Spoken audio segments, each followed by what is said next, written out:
Eu e Mariana estávamos voltando para casa depois de um jantar. Era para ser uma noite tranquila, mas a estrada deserta e escura parecia ter outros planos. O som dos pneus no asfalto molhado misturado com o ronco baixo do motor era a única coisa que preenchia o silêncio entre nós.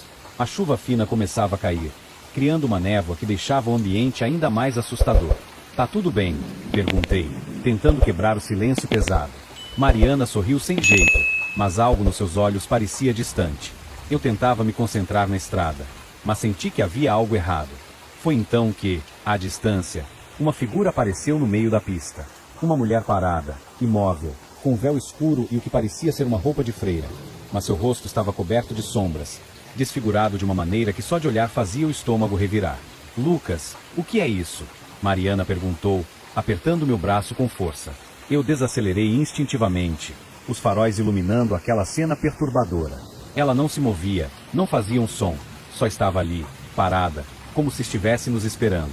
Um arrepio correu pela minha espinha, mas algo me impeliu a continuar. Eu não sabia o que esperar, mas no fundo, sentia que aquele encontro não era um simples pedido de ajuda. Enquanto eu me aproximava devagar, Mariana começou a se mexer de um jeito estranho no banco. Seus olhos ficaram vidrados, como se estivessem olhando para um ponto distante, perdido no tempo. Ela começou a murmurar palavras que eu não conseguia entender, e antes que eu pudesse fazer alguma coisa, a freira estendeu a mão e tocou o vidro do carro. Foi quando Mariana entrou em um estado que eu nunca tinha visto. Ela começou a gritar de forma descontrolada, um grito que não parecia humano. Era como se cada grito fosse um pedaço de dor sendo arrancado dela. Eu tentei segurá-la, mas ela se debatia, chutando e se contorcendo no banco, enquanto aquele som horrível saía de sua boca. A voz que saía dela era pesada, carregada de ódio, e falava coisas desconexas, como se fosse outra pessoa falando através dela. Eu não conseguia controlar o carro direito, mas precisava encostar. Mariana estava fora de si. Parecia uma luta entre ela e algo que eu não podia ver. Estacionei de qualquer jeito na beira da estrada, o carro balançando com a força da tempestade que começava a se formar. Aquela freira, ou o que quer que fosse, tinha feito algo com Mariana, e eu não fazia ideia de como tirar minha namorada daquele estado. O medo de perder o controle e de não conseguir ajudar tomou conta de mim, mas eu sabia que precisava agir rápido, ou poderia ser tarde demais. Mariana continuava em um estado de transe, gritando e se debatendo como se estivesse possuída. Seus olhos não pareciam mais os dela, estavam vazios, cheios de ódio. Eu segurava seus braços tentando contê-la, enquanto seu corpo parecia se contorcer por uma força invisível. A voz que saía dela era grave, carregada de rancor, e dizia coisas que eu não entendia. Mas, em um momento de silêncio aterrador, Mariana começou a falar sobre uma história que nunca havíamos ouvido. Ela, ou a voz que agora falava através dela, começou a contar sobre uma mulher que viveu anos atrás, uma jovem que foi levada a um convento contra a vontade. Lá, ela sofreu abusos e torturas que ninguém jamais soube. Seus gritos, presos por tanto tempo, ecoavam agora pela boca de Mariana. "Eles nunca me deixaram sair. Eu nunca tive paz", dizia a voz, quase sufocada pelo choro. Eu estava paralisado, escutando cada palavra. Aquela freira não era apenas uma aparição. Era o espírito de uma mulher que havia sofrido tanto que sua alma não conseguia descansar. Agora, ela vagava por aquela estrada deserta, cheia de ódio e sede de vingança, atraindo motoristas inocentes para sua maldição. Eu sentia o ar pesado, como se algo estivesse pressionando meu peito, dificultando até mesmo respirar. Não era só Mariana que estava sendo afetada, mas tudo ao nosso redor parecia envolvido por aquela energia sombria. Mariana continuava falando, mas agora suas palavras eram como gritos de dor misturados com acusações. "Todos que passam por aqui pagam. Eles precisam sentir o que eu senti." Eu percebi que, de alguma forma, a freira usava Mariana para reviver suas últimas memórias, um ciclo eterno de dor e ódio. Eu precisava fazer algo. Olhei ao redor, procurando algo que pudesse ajudar, e foi quando lembrei do rosário que minha mãe tinha deixado no carro, pendurado no retrovisor. Não sou muito religioso, mas naquele momento, parecia a única coisa que eu poderia fazer. Peguei o rosário com uma mão enquanto tentava segurar Mariana com a outra, e comecei a rezar, mesmo sem saber direito o que estava fazendo. Minhas palavras saíam trêmulas, misturadas com lágrimas, mas continuei, acreditando que de alguma forma aquilo poderia ajudar. Mariana parou de se debater por um instante e olhou diretamente para mim, seus olhos voltando ao normal por um breve segundo. "Lucas", ela sussurrou, como se estivesse voltando à realidade. Mas logo a expressão de pânico voltou, e ela começou a chorar descontroladamente. A figura da freira começou a se dissolver na escuridão da estrada, como se estivesse sendo puxada para longe. Aos poucos, Mariana foi recobrando a consciência, fraca e confusa, sem entender exatamente o que tinha acontecido. Eu a abracei forte, sem conseguir dizer nada. A freira havia sumido, mas a sensação de terror continuava no ar. Consegui ligar o carro e saímos dali o mais rápido que pudemos. Enquanto dirigia, senti que aquilo ainda não tinha acabado de verdade. A freira poderia ter desaparecido naquela noite, mas seu espírito continuaria preso naquela estrada, esperando pela próxima vítima. Mariana se encostou no banco, ainda abalada, e segurou minha mão com força. Sabíamos que, de alguma forma, havíamos sobrevivido a algo que não conseguimos explicar, mas que mudaria para sempre o jeito como enxergávamos aquela estrada deserta. Era tarde da noite e estávamos voltando para casa depois de um longo dia na cidade. A estrada estava deserta, iluminada apenas pelos faróis do carro e pela lua cheia no céu. Eu dirigia devagar, tentando não perder o controle nas curvas fechadas e na escuridão que parecia engolir tudo ao redor. De repente, vimos uma figura ao longe, parada no acostamento, acenando com uma mão tremida. Era uma idosa, e a cena era tão inesperada que me fez diminuir a velocidade imediatamente. "Você viu aquilo?" perguntei, meio incrédulo. Minha esposa e meus filhos no banco de trás se ajeitaram, olhando com curiosidade. A idosa parecia tão frágil, vestida com um casaco velho e um lenço amarrado na cabeça. Seus olhos, ainda que distantes, refletiam uma angústia que não dava para ignorar. Sem pensar muito, parei o carro ao lado dela. "A senhora está bem?" perguntei, baixando o vidro. Ela se aproximou devagar. Seus passos eram lentos e arrastados, como se carregasse o peso do mundo. "Por favor, me levem para casa", disse ela com a voz baixa, quase implorando. "Eu moro logo ali, não vai tomar muito tempo." Olhei para minha esposa, que acenou de leve, mostrando que concordava. Abrimos a porta e a idosa entrou, sentando-se no banco da frente com um suspiro de alívio. Algo na presença dela me incomodava, mas era tarde demais para voltar atrás. Com a idosa no carro, seguimos pelo caminho que ela indicava. Ela falava de forma suave, contando histórias sobre a vida dela e do marido, como se estivéssemos em um encontro de velhos amigos.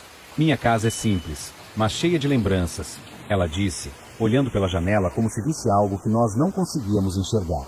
Enquanto a gente dirigia, ela descrevia momentos da juventude, falava do marido, das festas que faziam no quintal e das plantas que ela cultivava com tanto carinho. As palavras dela eram cheias de saudade, e um silêncio pesado tomou conta do carro. A cada esquina, meu desconforto só aumentava, mas eu mantinha o foco na estrada. Finalmente, chegamos à casa que ela descreveu, uma construção antiga, com as janelas fechadas e o jardim tomado pelo mato. Era um lugar que parecia congelado no tempo. A idosa sorriu ao ver o portão enferrujado. Com dificuldade, desceu do carro. "Obrigada por me trazerem", disse ela, acenando uma última vez antes de desaparecer pela porta da frente. Ficamos ali por um instante, assistindo enquanto ela sumia na escuridão da casa, e então decidimos ir embora.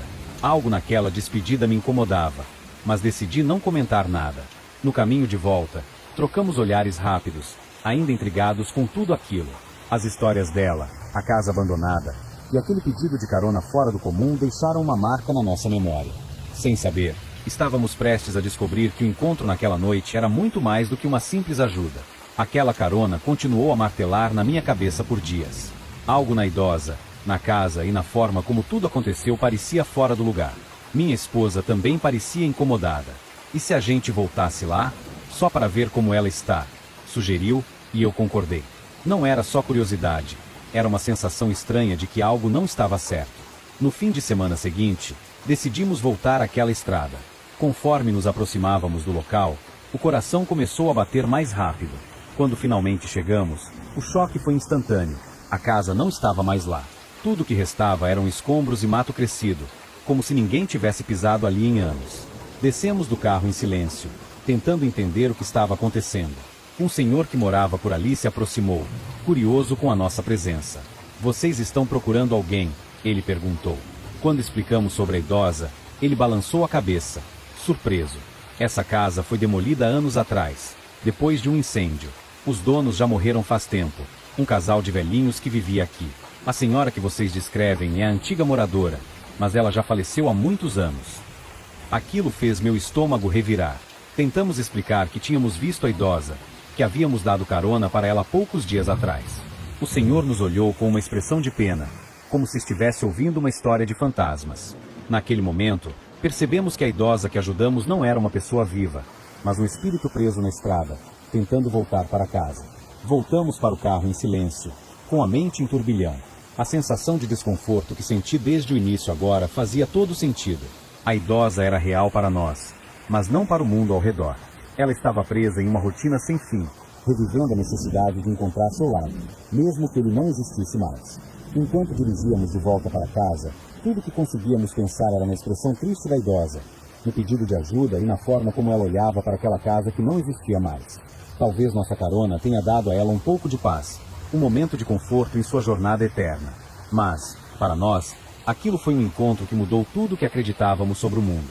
Dias depois, ainda perturbados, fizemos uma pequena homenagem em casa. Acendemos uma vela em memória da senhora e seu marido, rezando para que encontrassem o descanso que tanto buscavam.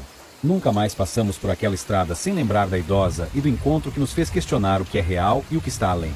A história da senhora fantasma na estrada nos ensinou que algumas almas ficam presas ao momento, a um lugar, e que às vezes, um gesto simples como uma carona pode ser a única coisa que resta para ajudá-las a encontrar o caminho de volta para casa.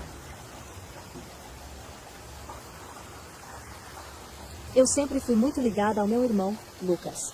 Apesar da diferença de idade, éramos praticamente inseparáveis. Naquela noite, eu estava em casa, meio distraída, quando meu celular tocou.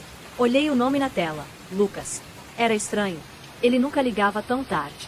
Atendi já com frio na barriga, achando que ele queria apenas conversar sobre alguma coisa banal.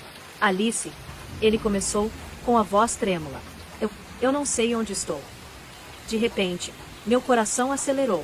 A voz dele soava perdida, desesperada. Perguntei onde ele estava, mas tudo que ele conseguia dizer era que estava numa estrada deserta, sem luzes, sem placas, sem qualquer coisa que pudesse ajudá-lo a se localizar.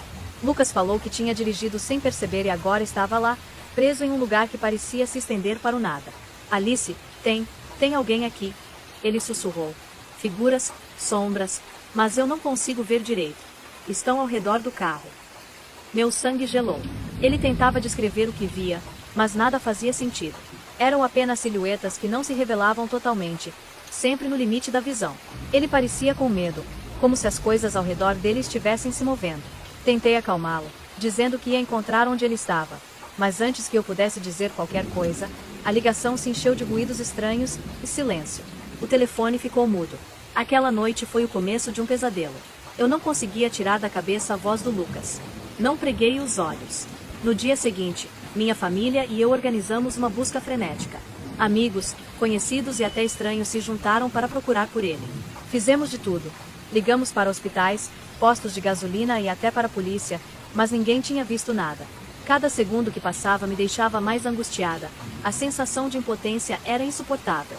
Eu revivia cada segundo daquela ligação, tentando entender o que ele quis dizer com aquelas sombras e figuras que o cercavam.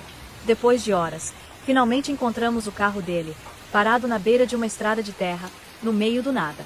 O carro estava trancado, e não havia sinal do Lucas. Dentro, apenas seu celular jogado no banco do passageiro. Peguei o aparelho com as mãos tremendo e comecei a ouvir as mensagens de voz que ele tinha deixado. Eram perturbadoras. Em uma delas, Lucas falava com uma voz que eu quase não reconhecia. Elas estão chegando mais perto. Eu não consigo ver o rosto, mas elas me observam. Eu não sabia o que fazer com aquelas palavras. Aquilo parecia uma espécie de desespero que eu nunca tinha ouvido antes. Minha mente só conseguia pensar que Lucas estava perto, que talvez tivesse saído correndo de medo daquelas coisas. Mas ele não estava ali. O carro e as mensagens eram as únicas pistas, e nada fazia sentido. O celular do Lucas se tornou nossa única conexão com os últimos momentos dele. A cada mensagem de voz que eu escutava, meu coração apertava mais. As gravações eram aterrorizantes. Lucas descrevia o que estava vendo ao redor do carro. Figuras que pareciam deslizar no escuro, sempre fora de foco, como se o mantivessem preso naquele medo constante. Elas estão mais perto agora, dizia ele numa das mensagens. Eu sinto como se estivessem sussurrando, mas eu não consigo entender o que dizem. Só sinto que não querem que eu vá embora. Era difícil imaginar meu irmão, alguém tão corajoso, falando daquele jeito. Ele estava com medo, algo que eu nunca tinha visto nele antes. Cada mensagem terminava abruptamente, com sons de batidas e o celular caindo no chão. A última gravação era ainda mais assustadora.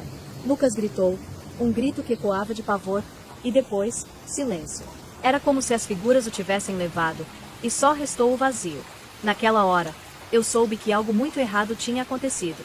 Mesmo com as buscas continuando, não encontramos nada além daquelas mensagens perturbadoras. Era como se Lucas tivesse desaparecido do mundo sem deixar rastros, apenas com seus relatos assustadores e um carro vazio. O desespero tomava conta da nossa família, e eu me sentia impotente, sem saber como ajudar. Os dias viraram semanas, e a polícia acabou encerrando o caso por falta de evidências. Lucas se tornou um nome na lista de pessoas desaparecidas, mas para nós, ele era muito mais que isso. Eu não conseguia aceitar. Todas as noites, eu revivia aquela ligação e me perguntava onde ele poderia estar, o que realmente aconteceu com ele naquela estrada deserta. Os pesadelos começaram logo depois. Eu sonhava com as mesmas figuras que Lucas descreveu, sombras que me cercavam, sussurrando coisas que eu não conseguia entender. Acordava suando frio, com a sensação de que algo estava sempre me observando. Era um sentimento que eu não conseguia explicar para ninguém. Eu sabia que não era só um sonho. Era como se o Lucas estivesse tentando me avisar de alguma coisa. Um dia, decidi voltar à estrada onde encontramos o carro. Precisava sentir aquele lugar de novo, entender o que tinha acontecido. Ao chegar lá, o silêncio era ensurdecedor. Nada se movia, exceto o vento que balançava as folhas secas. Fiquei lá, parada, tentando ouvir qualquer coisa, como se Lucas pudesse aparecer a qualquer momento.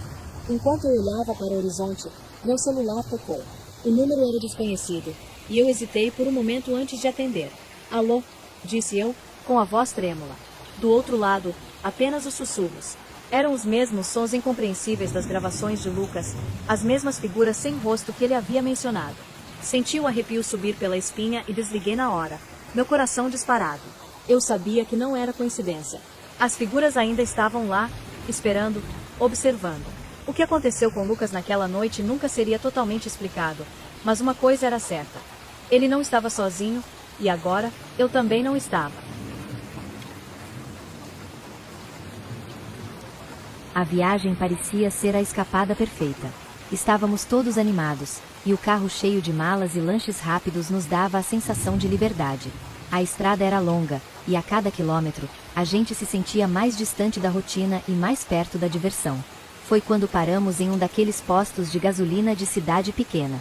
O sol estava se pondo, e havia um ar meio estranho no lugar, como se o tempo tivesse parado ali. Enquanto meu marido abastecia o carro, eu desci para esticar as pernas e olhar as vitrines da lojinha de conveniência. Foi aí que ele apareceu. Um palhaço. Um daqueles típicos, com roupa colorida e um sorriso largo pintado no rosto. Mas havia algo de estranho. Ele me pareceu um tanto deslocado ali, como se não pertencesse àquele lugar. Ele se aproximou do meu filho, que estava distraído com seu joguinho no celular, e ofereceu um balão vermelho, brilhante, flutuando suavemente. Meu instinto de mãe gritou na hora. Obrigado, mas estamos de saída, eu disse, tentando ser educada, mas firme. O palhaço apenas sorriu e colocou o balão na mão do meu filho.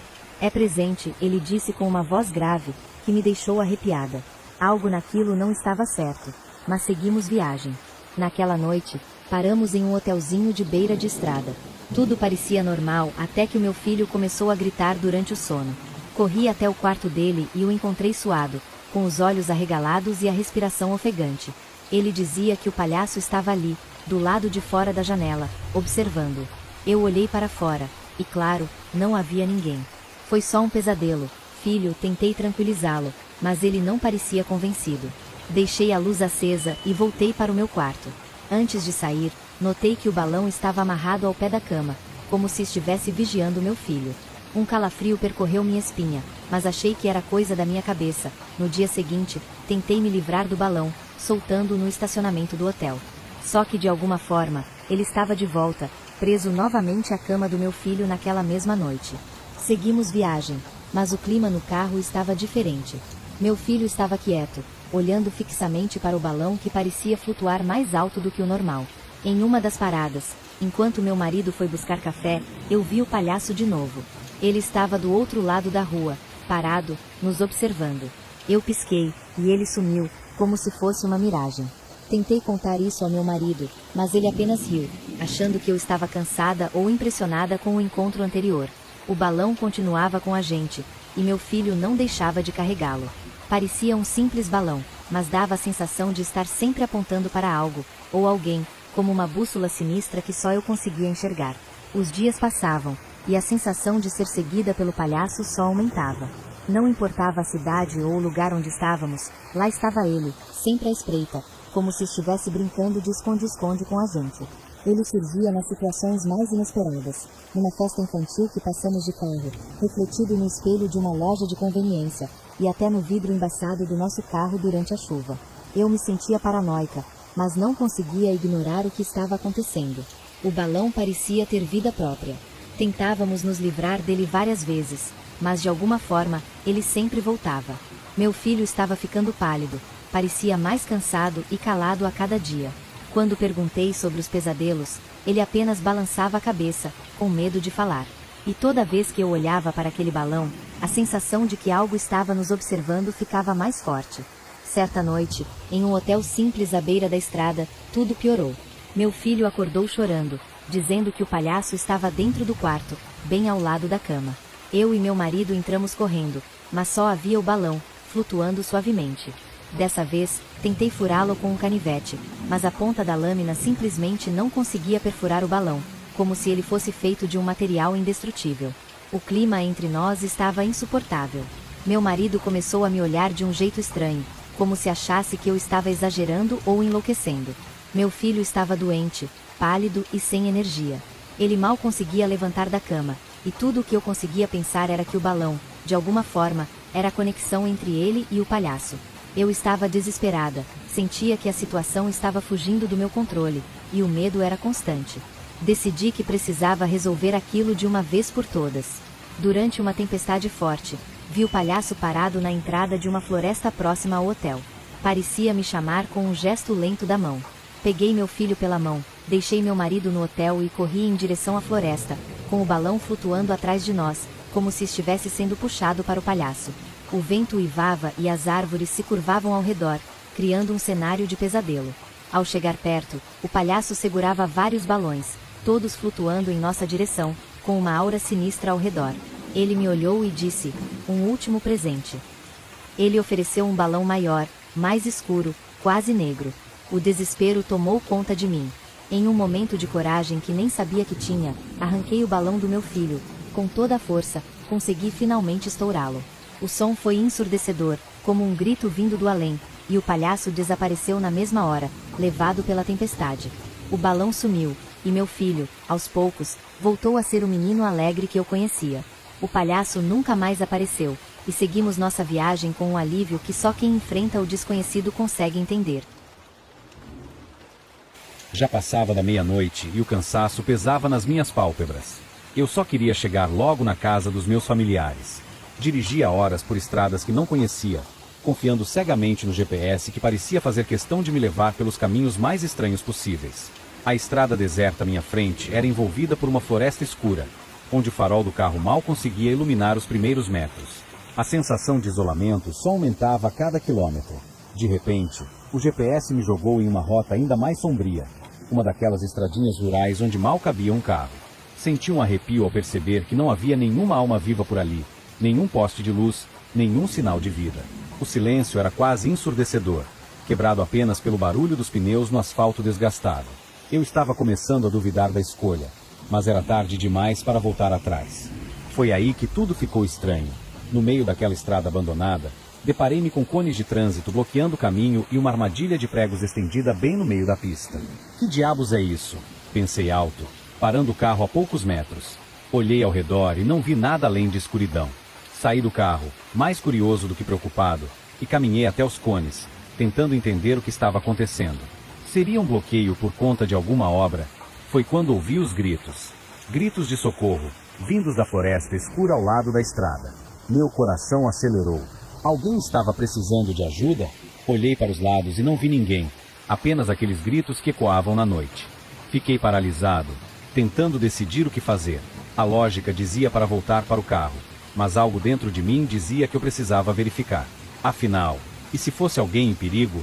Com a respiração pesada, dei alguns passos em direção ao som, mantendo os olhos atentos à escuridão ao meu redor.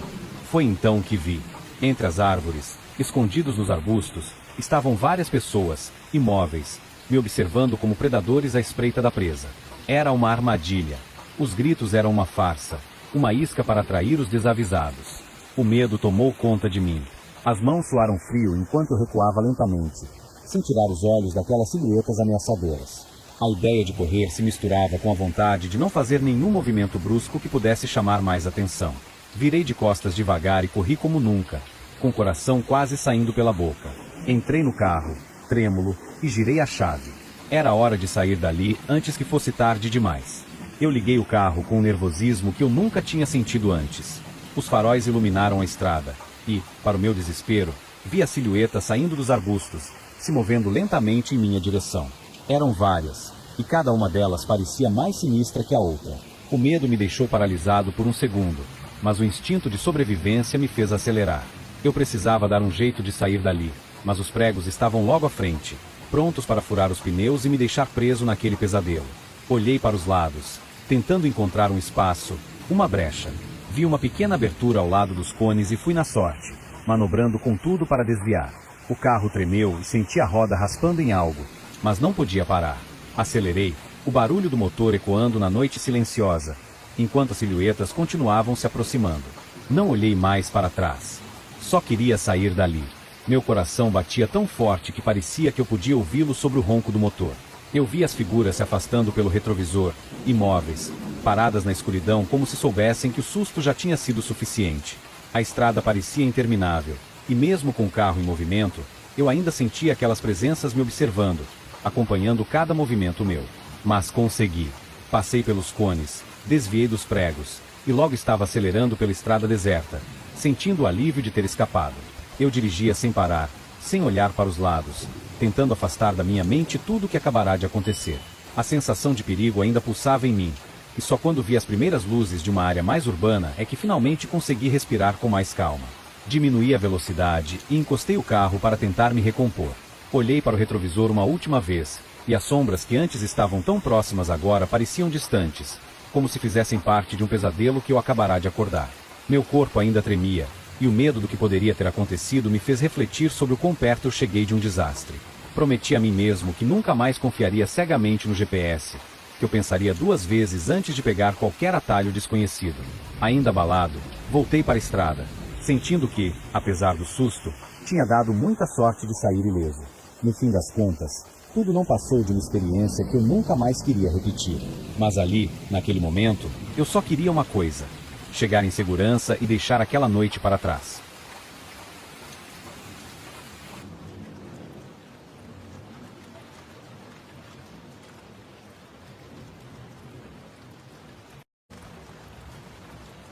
Obrigada por permitirem que eu compartilhe esta história, que trata de alguns acontecimentos que vivi anos atrás.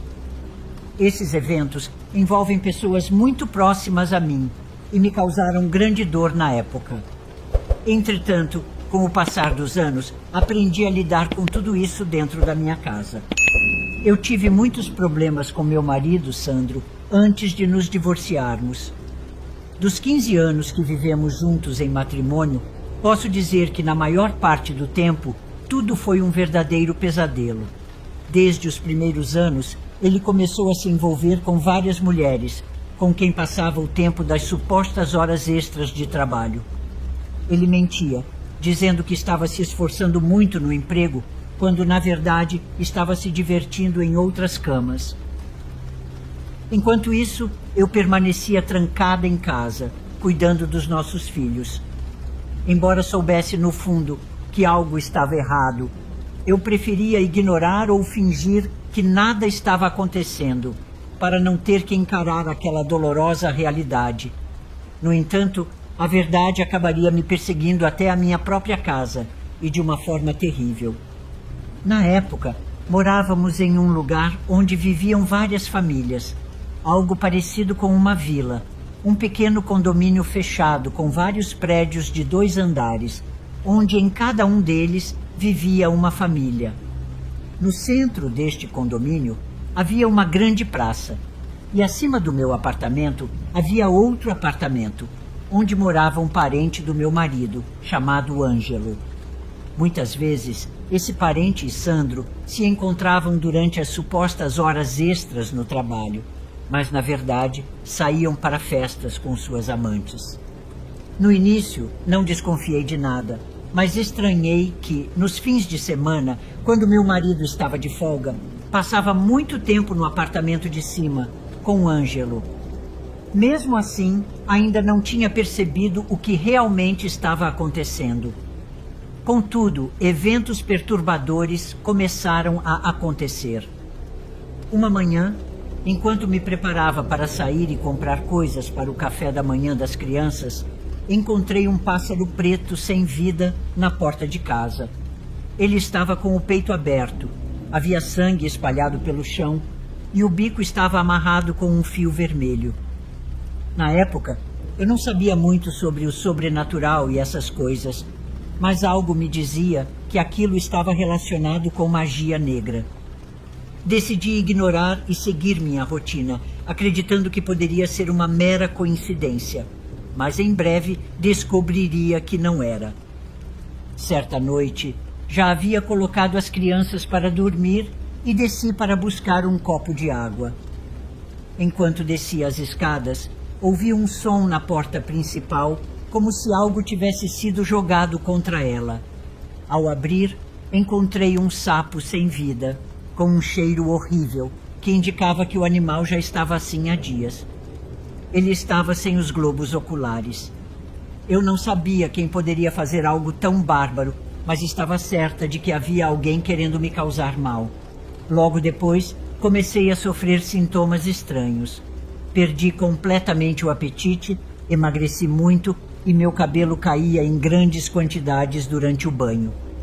Surgiram feridas no meu rosto e em outras partes do corpo, que doíam muito e liberavam pus.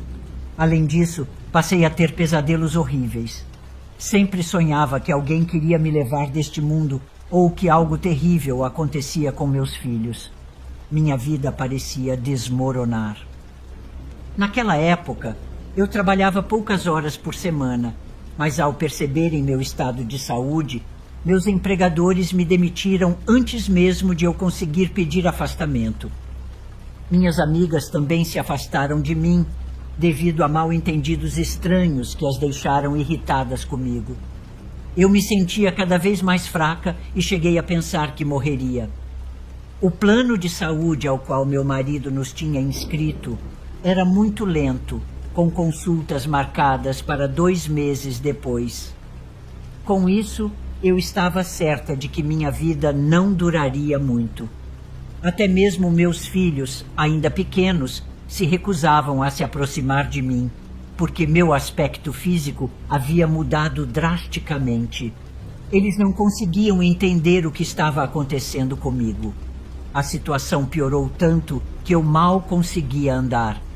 Apenas tinha forças para ir ao banheiro e, em algumas ocasiões, preparar comida. Uma prima, vendo meu estado, emprestou-me uma cadeira de rodas para que eu pudesse me movimentar dentro de casa. Minha vida tornou-se sombria demais.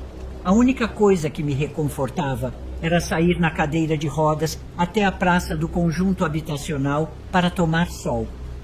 Era o único abraço e acolhimento de afeto que meu corpo necessitava, já que meu marido nunca demonstrou nem um pouco de empatia por mim. Os vizinhos me viam e me cumprimentavam de longe. Alguns me ignoravam, outros se aterrorizavam com a minha aparência. É como se eu tivesse envelhecido precocemente. Tinha apenas 30 anos, mas já parecia ter 60, completamente acabada, doente e sem esperança. Eu rezava muito a Deus, pedindo que me tirasse daquela situação, e se alguém estivesse me fazendo mal, que ele fizesse aquilo parar. Não podia deixar meus filhos à deriva, sabendo que, se eu morresse, meu marido jamais cuidaria deles. Foi então que surgiu uma luz no meu caminho, um anjo enviado por Deus para me ajudar. Certo dia, enquanto eu tomava sol na praça, uma mulher se aproximou. Era uma vizinha com quem eu raramente trocava cumprimentos. Ela se aproximou e, com uma expressão preocupada, disse: Giovanna, sabe? Fico constrangida em dizer isso, ainda mais no seu estado. Não quero ser inoportuna, mas acho que alguém está lhe fazendo mal. Por que você não vem à minha casa esta noite? Quero contar algumas coisas que acho que você precisa saber. Mesmo me sentindo terrível, nunca perdi o senso de humor. Respondi dizendo que talvez até à noite já fosse tarde demais, que eu já estava mais para lá do que para cá, e preferia resolver aquilo naquele momento.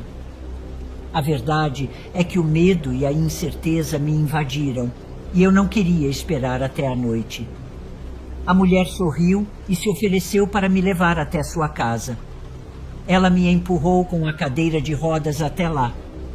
Quando entramos, notei que o lugar, embora pequeno, era extremamente organizado. Nas paredes havia imagens de santos que eu nunca tinha visto.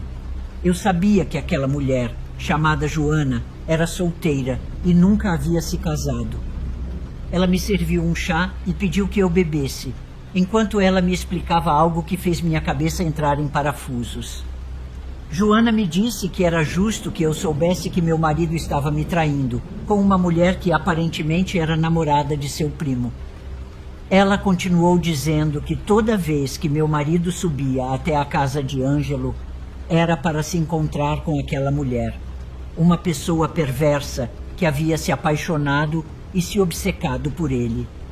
Essa mulher, segundo Joana, estava me atacando com bruxaria e magia negra para me tirar do caminho.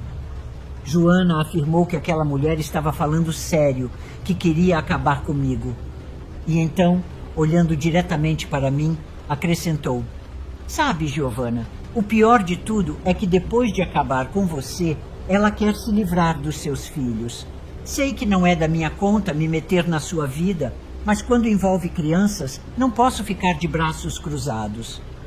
Eu não sabia o que dizer. Com as poucas forças que me restavam, perguntei como ela sabia de tudo aquilo. Joana explicou que sempre se dedicou ao sobrenatural, ler tarô, fazer feitiçaria e a investigar coisas ocultas. Disse que, se eu quisesse, ela poderia jogar as cartas para revelar mais detalhes sobre o que estava acontecendo. Aquela enxurrada de informações pesava sobre mim, mas eu queria saber mais. Era agora ou nunca.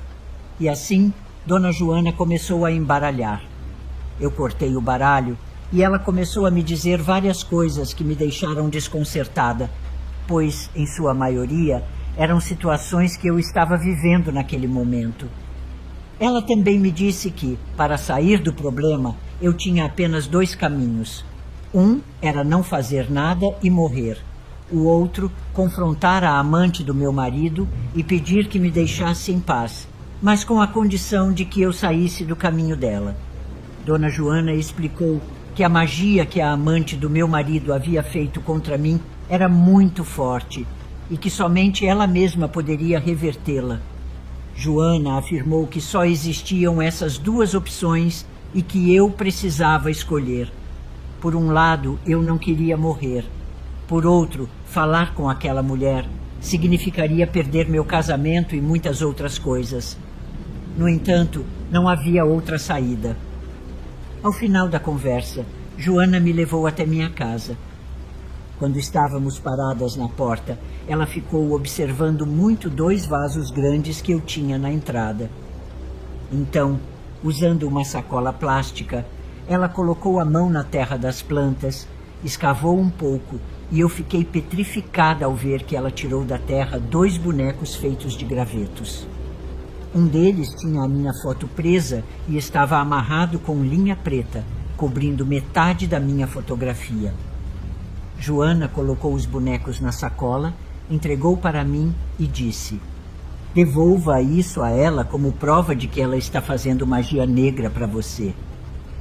Peguei a sacola, entrei em casa e me senti profundamente triste com tudo que havia acabado de descobrir. O melhor a fazer era confrontar aquela mulher. Além disso, decidi ligar para uma das minhas primas e pedir abrigo temporário, para onde eu pudesse levar meus filhos e mantê-los longe do tirano do meu marido. Eu não tinha mais tempo a perder e precisava deixar tudo para trás. Naquela tarde, esperei a mulher chegar, como fazia habitualmente, para se encontrar às escondidas com meu marido na casa de Ângelo. Ela vinha pontualmente às 7. Quando a vi, aproximei-me dela. Eu estava tão furiosa que empurrava minha cadeira de rodas com grande força. Aquele era o momento decisivo para dar fim à situação. Quando a confrontei, a mulher negou tudo. Afirmou que não estava me fazendo bruxaria. Mesmo assim, eu implorei para que me deixasse em paz, dizendo que se ela quisesse ficar com meu marido, ele era todo dela. Eu não suportaria ser humilhada daquela maneira. Disse a ela que não precisava me tirar do caminho com uma bruxaria mortal, pois eu mesma poderia sair de suas vidas para que fizessem o que bem quisessem. Prometi não os incomodar, mas pedi de coração que parasse de me fazer mal. Supliquei pela vida dos meus filhos, implorando para que não continuasse com a bruxaria, mas ela continuava negando tudo. Nesse momento, apontei para o colar que ela estava usando. Era o mesmo colar que eu havia perdido semanas antes, um presente do meu marido em um aniversário. Com isso, deixei claro que ela não podia negar o caso entre os dois. Antes que ela fosse embora, tirei a sacola com os bonecos de bruxaria que Joana e eu havíamos encontrado nos vasos e joguei na direção dela. Disse para ela desfazer os feitiços e prometi que no dia seguinte eu iria embora. A mulher não quis mais me ouvir e saiu.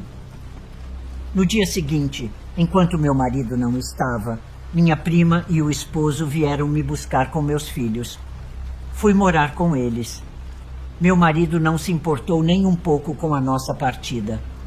Ele sequer me pediu desculpas. A única coisa pela qual agradeço à amante dele é que ela realmente parou de me atormentar. Com o passar das semanas, fui me recuperando e consegui me livrar de todos os males que a bruxaria dela havia causado. Porém, devo dizer que isso não a livrou do karma de seus atos. Ela e meu ex-marido se casaram pouco tempo depois, mas, após 2 anos, sofreram um assalto e, infelizmente, reagiram. Meu ex-marido não foi atingido, mas ela ficou paralítica e precisou usar cadeira de rodas pelo resto da vida. Mais tarde, ele a abandonou à própria sorte e foi atrás de outra mulher. Hoje em dia, estou reconstruindo minha vida com tranquilidade. Meus filhos já estão crescidos e eu encontrei um amor com quem compartilho muitos momentos felizes, deixando para trás todo o sofrimento causado pela bruxaria.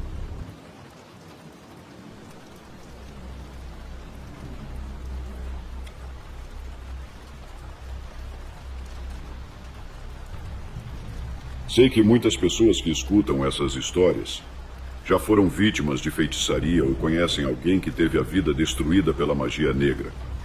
A maldade, a inveja ou a vingança são armas muito poderosas que levam os agressores a criar tristeza na vida de suas vítimas. Algo parecido aconteceu comigo. Meu nome é Adriano e vivi toda a minha vida em uma região de Roraima. Foi ali que cresci e passei tanto os melhores quanto os piores anos da minha existência. Durante minha juventude, sempre fui um homem muito responsável. Gostava de trabalhar e ajudar minha mãe nas necessidades da casa. Também ajudava para que meus irmãos não passassem por privações, já que eu era o mais velho, e com a morte do meu pai, assumi parte do papel de homem responsável pela família. Isso me privou de muitas coisas. Não pude viver como os outros amigos que eu tinha. Não frequentava festas, não saía para bares e não tinha vida social. Todo o meu tempo era dedicado ao trabalho e a buscar soluções para os problemas da casa. Fazia tudo com prazer e orgulho, pois queria que minha mãe e meus irmãos tivessem o melhor. Contudo, sentia uma tristeza profunda por não ter tempo para namorar ou me dedicar a um relacionamento, pois sempre havia algo que me prendia em casa, fazendo com que eu negligenciasse minha vida amorosa. Tive poucos relacionamentos, e os que tive não duraram muito. Já me enxergava como um homem destinado a viver solteiro, e isso me fazia sentir um fracasso nesse aspecto. Vivíamos em um lugar rodeado de pobreza, mas graças ao meu esforço e ao da minha mãe, nunca nos faltou nada. No entanto, havia uma garota em especial no bairro que parecia estar apaixonada por mim. O nome dela era Luana. Luana era uma moça muito peculiar, bastante misteriosa. Diziam até que era uma espécie de bruxa. Apesar de ser muito bonita, não tinha namorado. Sempre parecia estar de mau humor, como se odiasse o mundo, a vida e tudo ao seu redor. Mas, quando me via, seu semblante mudava. Parecia que ela via um anjo. Sei que pode soar como presunção, mas era a verdade. Ela raramente saía de casa e, quando o fazia, era apenas para o básico, como comprar os mantimentos necessários para o lar. Morava a meia quadra de distância da minha casa, então frequentemente a encontrava na rua e a cumprimentava com um bom dia. Luana não era tímida, e às vezes trocávamos algumas palavras quando nos encontrávamos no mercado ou em algum outro lugar.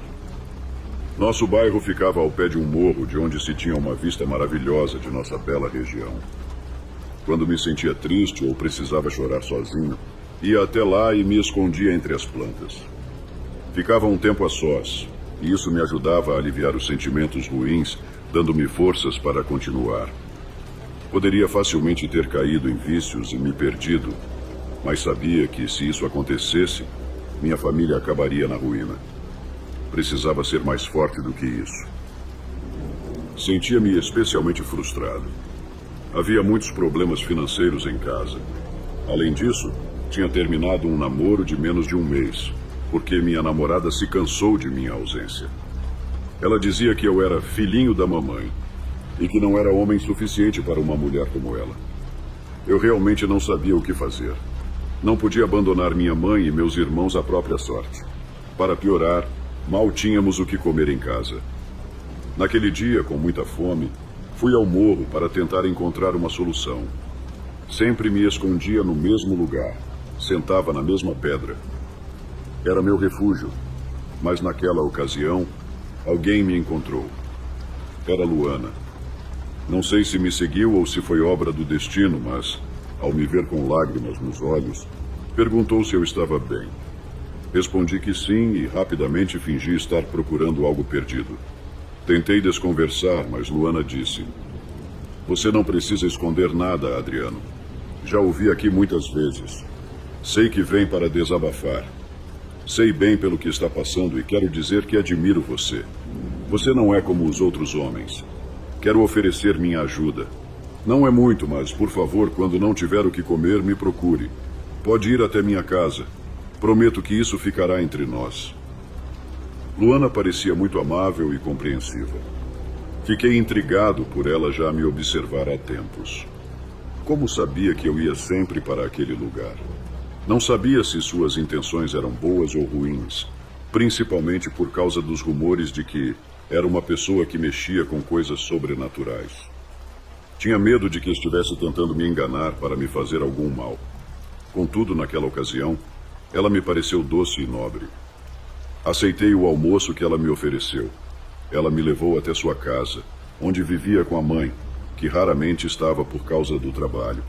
Luana cuidava da casa, e com o tempo, percebi que fazia isso muito bem. A casa dela estava sempre impecável, de cima a baixo. Era um lar pequeno com apenas 3 cômodos, mas muito bem organizado. Na primeira vez que fui à sua casa, Luana me serviu um prato de ovos mexidos, arroz, feijão e um pouco de salada de frutas. Também trouxe um café e me atendeu como ninguém jamais havia feito.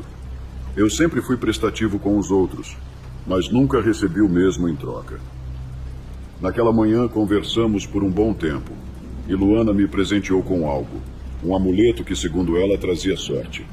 Ela pediu que eu o carregasse comigo aonde fosse, pois ele sempre me ajudaria. Peguei o amuleto, observando-o com certa desconfiança. Então Luana disse: "Eu já sei.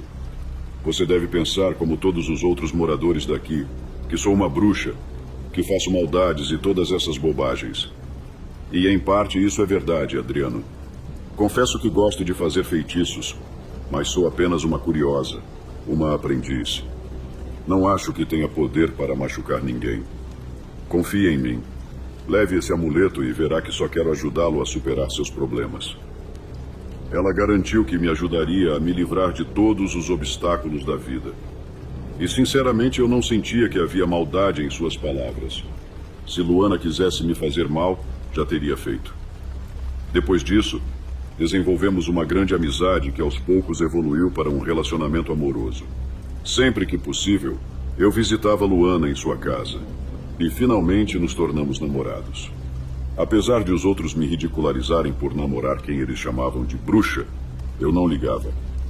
Aproveitava ao máximo cada momento, especialmente porque a casa dela estava sempre vazia, o que nos permitia viver nossa paixão intensamente. Luana era realmente bonita e tinha um corpo de tirar o fôlego. Eu a desejava intensamente e sentia uma liberdade ao seu lado, que nunca tinha experimentado antes. Ela me deixava fazer tudo o que eu queria, sem restrições. Às vezes até pensava que ela era submissa demais, porque nunca me negava nada. Ela me agradava em tudo, e eu, fascinado, liberava com ela toda a energia acumulada por anos. Nosso relacionamento era intenso, apaixonado e cheio de cumplicidade. Se isso era fruto de feitiçaria, eu não poderia afirmar, mas a intensidade de nossa relação era mais do que suficiente para me fazer ficar aos seus pés. Contudo, nosso caso teve consequências. Luana ficou grávida. Como nem sempre usávamos proteção, isso nos levou a tomar a decisão de morar juntos. Então ela veio viver comigo na casa da minha mãe. Naquela época eu estava muito apaixonado e a ideia de ser pai me deixava eufórico. Luana também parecia muito feliz, animada com a chegada do bebê. Ela me deu outro amuleto, dizendo que ele traria prosperidade e sorte para nossa casa, garantindo que nunca nos faltasse nada. E, como que por mágica, comecei a receber mais trabalhos bem remunerados como pedreiro. A vida parecia abençoada pela presença de Luana. Eu a considerava a mulher da minha vida e tinha certeza de que tudo estava dando certo por causa dela. No entanto, nem tudo foi tão perfeito quanto parecia. Começaram a surgir desentendimentos entre minha mãe e Luana. Minha mãe, por mais que evitasse se intrometer na minha vida, às vezes precisava pedir minha ajuda para resolver questões da casa, o que irritava muito Luana. Certa vez, a situação ficou fora de controle. Mesmo grávida, Luana discutiu feio com minha mãe, e as duas chegaram a se agredir. Minha mãe acabou machucando Luana, deixando um arranhão feio em seu rosto. Aquilo foi o suficiente para eu tomar uma decisão. Impus um limite à minha mãe e saí de casa com Luana. Não queria mais que minha mãe interferisse na minha vida ou colocasse em risco minha felicidade. Fomos morar na casa da mãe de Luana. Quando minha sogra viu o que minha mãe tinha feito à filha, ficou furiosa.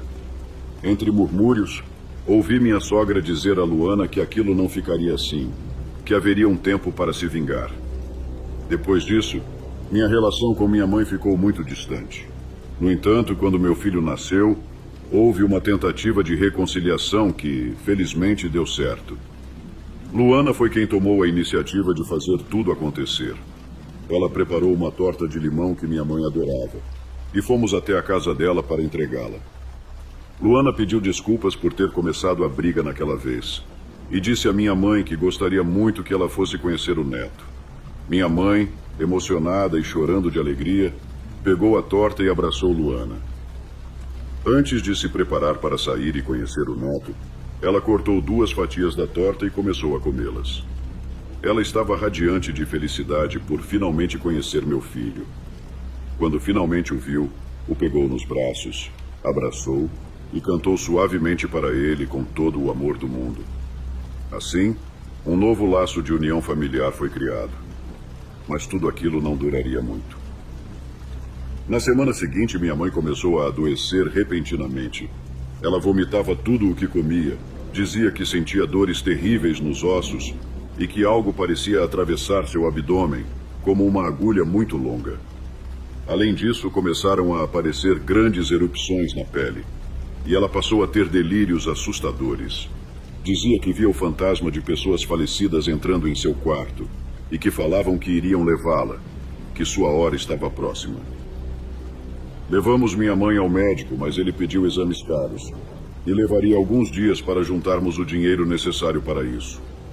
Porém, a doença foi mais rápida e a levou.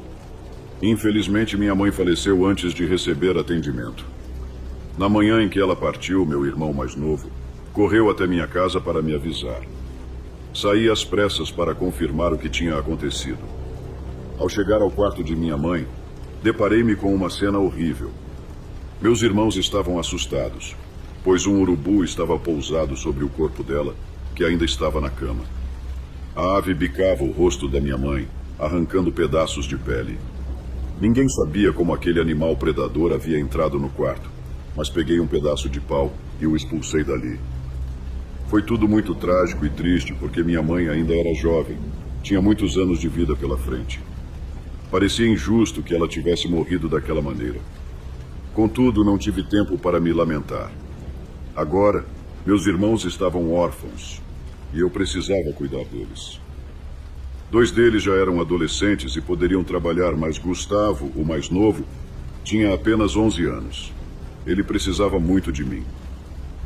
Luana, vendo minha preocupação, sugeriu que nos mudássemos para a casa da minha mãe. Assim, ela poderia me ajudar a cuidar dos meus irmãos. Fiquei aliviado e aceitei a ideia. Em pouco tempo, nos mudamos. Meus 2 irmãos adolescentes começaram a trabalhar. Eu me encarreguei de encontrar empregos para eles, e com isso passavam boa parte do dia fora de casa. Gustavo, no entanto, ia à escola de manhã e precisava de atenção à tarde. Luana cuidava dele enquanto eu trabalhava o dia todo e só chegava ao anoitecer para tomar banho, jantar, aproveitar um pouco do tempo com meu filho e Luana e finalmente dormir. No começo, tudo parecia bem. Luana era muito carinhosa com meus irmãos, mas com o tempo começou a reclamar de Gustavo. Dizia que ele era birrento, desobediente, que não gostava dela, que gritava e até chutava suas pernas. Gustavo não queria aceitar ordens dela porque, segundo ele, Luana não era sua mãe. Luana ficava cada vez mais irritada, mas tentava conter a raiva. A situação ficava cada vez mais difícil e, em algum momento, ela acabou não aguentando mais. Uma tarde, quando voltei do trabalho, Luana estava no quarto de Gustavo cuidando dele. Ele havia sido atacado por uma febre estranha e vômitos incessantes, além de delirar sobre fantasmas no quarto. Os sintomas eram muito parecidos com os que minha mãe havia apresentado, e o medo me invadiu. Não queria que Gustavo tivesse o mesmo destino trágico que ela. Luana, exausta, disse de forma fria que eu não precisava me preocupar, que cuidaria bem de Gustavo. Senti-me miserável naquela noite, como há muito tempo não me sentia. A ideia de uma maldição perseguindo e destruindo minha família não saía da minha cabeça. Decidi que ao amanhecer levaria Gustavo ao médico, mesmo que precisasse vender tudo o que tínhamos para salvá-lo. Mas naquela madrugada, a tristeza e a impotência não me deixavam dormir. Saí para caminhar pelas ruas desertas do bairro, onde apenas cães vagavam revirando sacos de lixo. Fui até o pé do morro e comecei a subir. Já não me importava se algum marginal aparecesse para me assaltar ou ferir. Eu só queria um momento de solidão. Precisava escapar da minha realidade.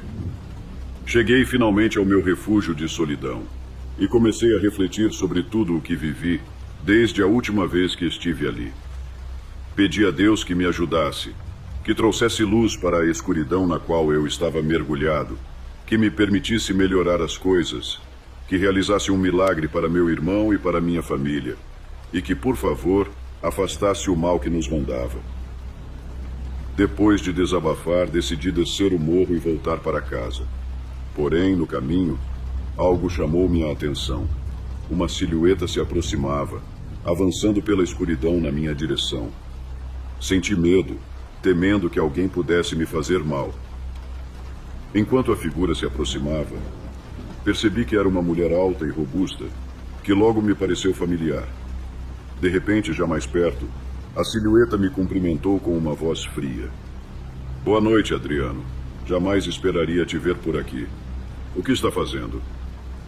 Reconheci imediatamente que era Dona Lenira, uma mulher sempre comentada na vizinhança, conhecida por ser uma bruxa barra pesada. Ela era tão criticada quanto Luana, e percebi que carregava um saco com ervas e uma galinha pendurada na mão. Cumprimentei-a com educação e expliquei que estava voltando para casa, que havia saído para dar uma volta porque não conseguia dormir. Mas ela respondeu: insônia, Adriano? É assim que chamam agora o fato de estar sob efeito de magia negra? O que você precisa mesmo é de uma boa limpeza espiritual e de se afastar de Luana. Essa mulher não te faz bem, acredite. Suas palavras me irritaram e imediatamente defendi minha esposa. A senhora não sabe de nada. Luana me ama muito e eu a amo. Ela é minha mulher, é uma pessoa boa. Por favor, respeite-a. Dona Lenira riu e comentou: ah, Adriano, se você soubesse que eu conheço Luana melhor do que você, não diria isso. Não venha com essas besteiras. Eu ensinei tudo o que ela sabe sobre feitiçaria. Se soubesse quem ela realmente é, teria mais cuidado. Essa mulher pode até acabar com sua vida se você der bobeira. E acredite, tenho certeza de que ela fez algum feitiço para te prender. Algum amuleto de boa sorte? Ou será que te conquistou com aqueles almoços irresistíveis? Não seja ingênuo, Adriano. Ela continuou. Luana te enganou. Usou bruxaria contra você desde o início. E se você não a tirar da sua vida, ela vai destruir também seus irmãos, assim como fez com sua mãe. Pedi explicações sobre o que ela quis dizer em relação à minha mãe. E ela prosseguiu. Você não percebeu, Adriano, que desde que Luana apareceu as coisas só pioraram? Não seja tolo. Ela está por trás de tudo. Só estou te dizendo isso porque acho injusto que Luana use a magia que eu a ensinei para acabar com a vida de outras pessoas. Fiquei em silêncio por um momento. Relembrei que antes da partida da minha mãe, ela havia comido uma torta preparada por Luana. E agora meu irmão, sob os cuidados dela, estava estranhamente doente, com sintomas semelhantes aos da minha mãe.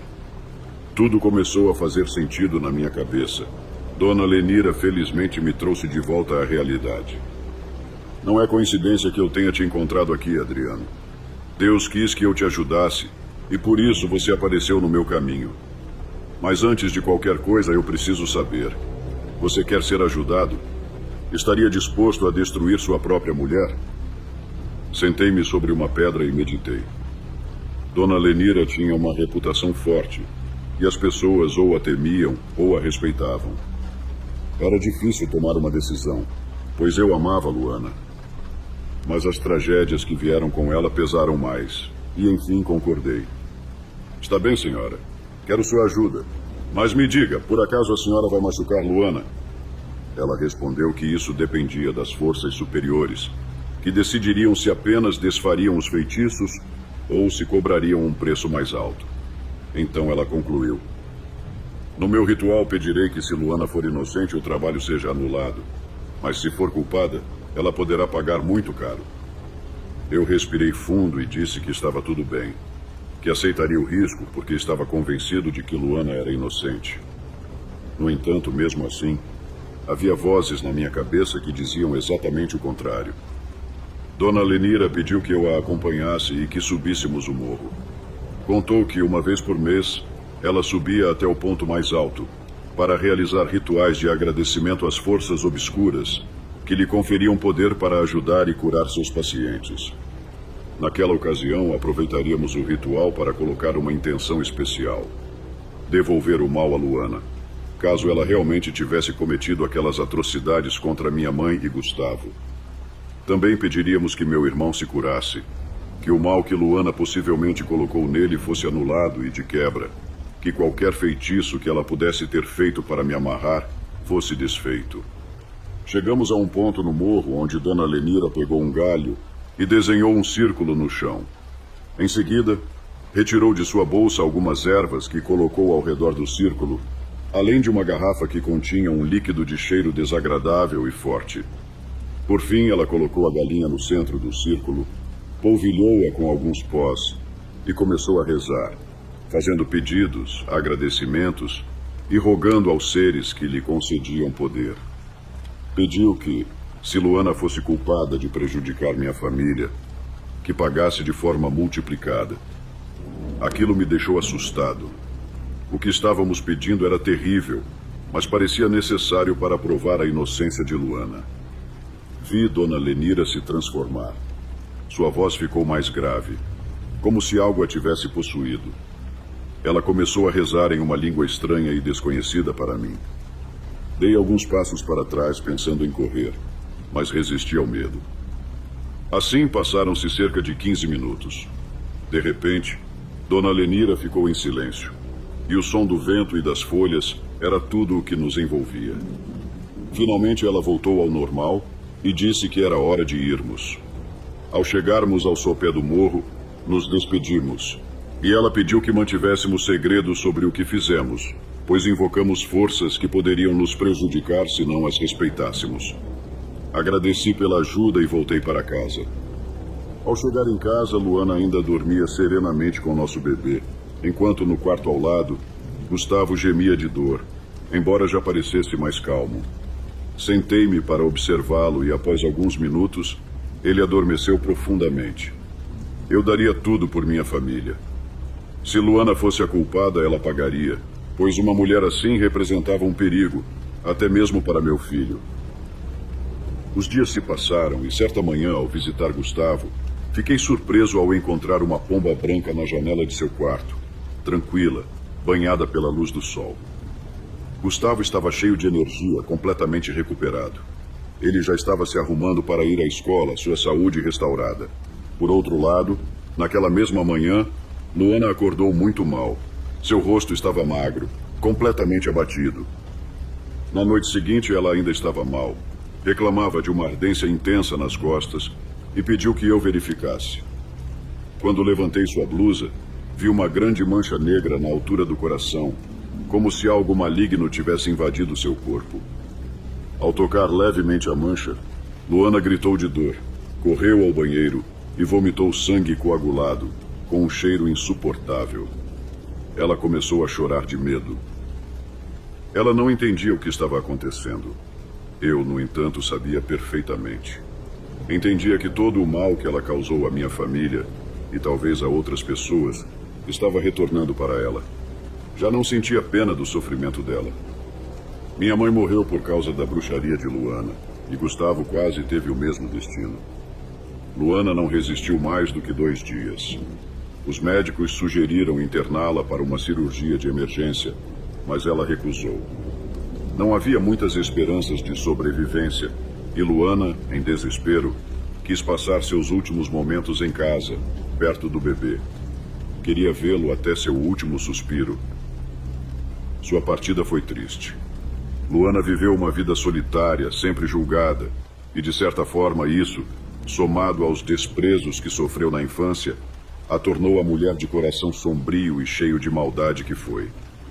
Ela sabia esconder bem sua escuridão, enganando-me com minha própria estupidez. No final, Luana fechou os olhos e nunca mais viu a luz da vida. Assisti ao seu último suspiro sem ressentimentos no coração. No dia de seu enterro, joguei no túmulo os amuletos que ela me deu, para que os levasse consigo e, quem sabe, tivesse sorte no além. Sabia que não era meu papel julgá-la. Apenas agi para proteger minha família, e faria o mesmo novamente, sem vergonha ou culpa. O mais digno que Luana recebeu foi aquele enterro e algumas orações. No fim, ela já havia pagado por seus atos nesta vida. Desejo que, se ela um dia renascer, tenha uma família que a ame e lhe dê tudo o que não teve nesta existência.